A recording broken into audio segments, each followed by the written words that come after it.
Dairy Den circle પર ખુલ્લા આબ નીચે સૂતા 5 વર્ષના બાળકની કાળાઘોડા પાસેથી લાશ મળી આવી હતી। શહેરમાં મજૂરી કર્યું પેટીયું રડતા પરિવારમાંથી આભ તૂટી પડ્યું છે। શ્રમજીવી અશોકભાઈનું પરિવાર ગત રાતે ડેરીડેન સર્કલ સામે ફૂટપાથ પર સૂઈ રહ્યું હતું। તે સમયે તેમનો 5 વર્ષનો બાળક રાહુલ ગાયબ થઈ ગયો હતો, જે અંગે સયાજગંજ પોલીસને જાણ કરતા પોલીસે તપાસ હાથ ધરી હતી અને કાળાઘોડા બ્રિજ નીચેથી રાહુલનો મૃતદેહ મળી આવ્યો હતો। રાહુલના રહસ્યમય મોતની પોલીસે તપાસ હાથ ધરી છે।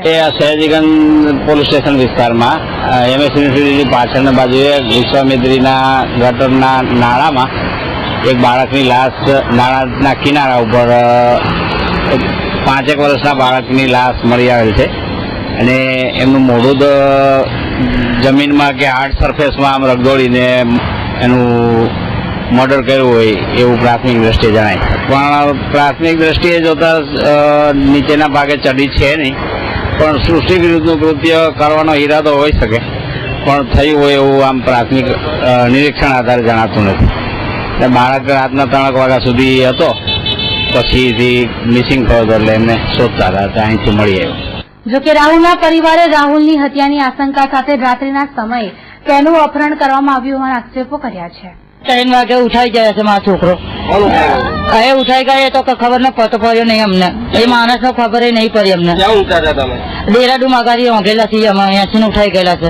આખી રાત અમે ગોત્યા અને જયારે અમને ખબર ના પડી ત્યારે અમે પોલીસ સ્ટેશન ફરિયાદી નોંધાઈને પછી આવ્યા, પછી આવીને મળ્યો અમને છોકરો। કાલે જ ઉઠાઈ ગયા હતા? હાજે જ ઉઠાઈ જતા, હાજે ગઈકાલ રાતે? હા હાજે આવી તમે ક્યાં ફરિયાદ નોંધાઈ?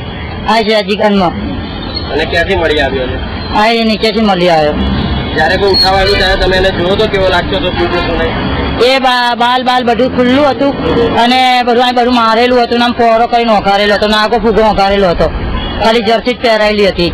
શું નામ હતું તમારા છોકરાનું? રાહુલ નામ છે મારા છોકરાનું। ઉલ્લેખનીય છે કે 5 વર્ષના રાહુલના મૃતદેહને કારણે 2 મહિના પૂર્વે થયેલી બાળકોની હત્યાની ઘટનાઓ તાજી થઈ ગઈ છે। આ ઘટના તેનું પુનરાવર્તન તો નથી ને? આવા અનેક સવાલોના પોલીસે જવાબ આપવા શોધવા પડ્યા છે। એક ડેડ બોડી મળેલી છે કાલાઘોડા સર્કલના બ્રિજ નીચેથી, અને 5 થી 5.5 વર્ષનો બાળક છે। તેના પિતા અશોકભાઈ નામ છે, તેઓ ડેરીડેન સર્કલ પાસે સૂઈ રહેલા હતા। રાત્રે 3 વાગે તેના પિતા ઉઠી તેને પાણી પીવડાવ્યું, ત્યારબાદ 4 વાગે જ્યારે એમની આંખ ખુલી ત્યારે આ બાળક ન હતું। તેમને શોધખોળ કરી હતી। 7:30 વાગે પોલીસ સ્ટેશન આવ્યા, ત્યારબાદ પોલીસે પણ સાથે મળી અને શોધખોળ કરી હતી।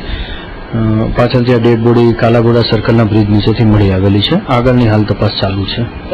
પૂજા હોટલની બાજુમાં જે બનાવ બનેલા તે બનાવ એવો જ બની રહ્યો છે? આ કોઈ ગેંગ કે કોઈ પર્ટિક્યુલર વ્યક્તિ જે ઝડપાતો નથી? અગાઉ જે પૂજા હોટલ પાસે બનાવ બનેલા તે આરોપી તો પકડાઈ ગયેલા હતા। આમાં કોઈ સૃષ્ટિ વિરુદ્ધનું કૃત્ય FSLને બોલાવવામાં આવેલું હતું, તેવું કોઈ કૃત્ય કરવામાં આવેલું નથી। શું કારણે લઈ ગયેલા હતા, એના અંગત કોઈ અદાવત છે કે કેમ તે બાબતે હવે સઘન તપાસ કરશું।